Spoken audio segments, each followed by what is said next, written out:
बाण विस्फोरण रे जड़े गुरुतर बड़ मेडिकल को स्थानांतर एभली एक दुखद घटना घटी जाइछि कटक जिला सालेपुर थाना अंतर्गत जिगिनीपुर ग्राम घटना अनुजाई जिगिनीपुर ग्रामर परशुराम बेहेरा बेआईन बाण कारखाना कार्य करुवा से ग्रामर रवींद्र दलाई बाण भिड़ुवा समय विस्फोरण घटी जहाँफल रवींद्र पोड़ी हो जाते प्रथमे निश्चिंत कोइली गोष्ठी स्वास्थ्य केन्द्र को निया सेठी अवस्था गुरुतर हेबारु तांकु कटक बड़ मेडिकल को स्थानांतर कराଯାଇଛି।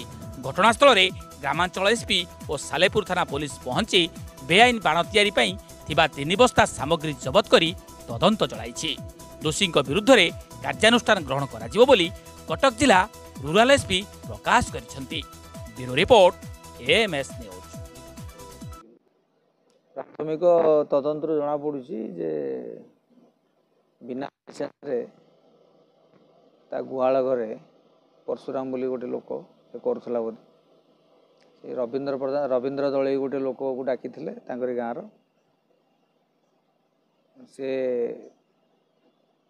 जिते बाण भिड़ी से विस्फोरण होती बिड़ी टाणिकी कहते कि प्रकृत कथा जना पड़ना से जगार जहाँ रिमेनान्स गुड़ाक थिला बारूद अन्य मैन्युफैक्चरिंग सामग्री गुड़ाक आम स्पॉट रु जप्ती करिचु।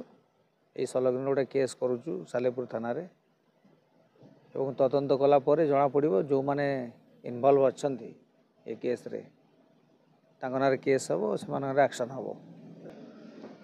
जे कोन जो जगार बाण बिक्री होउची बा तैयारी होउची जोड़ाक लाइसेंस नाही ता ऊपर एक्शन होगा सबू थाना गुड़ निर्देश दिखाई।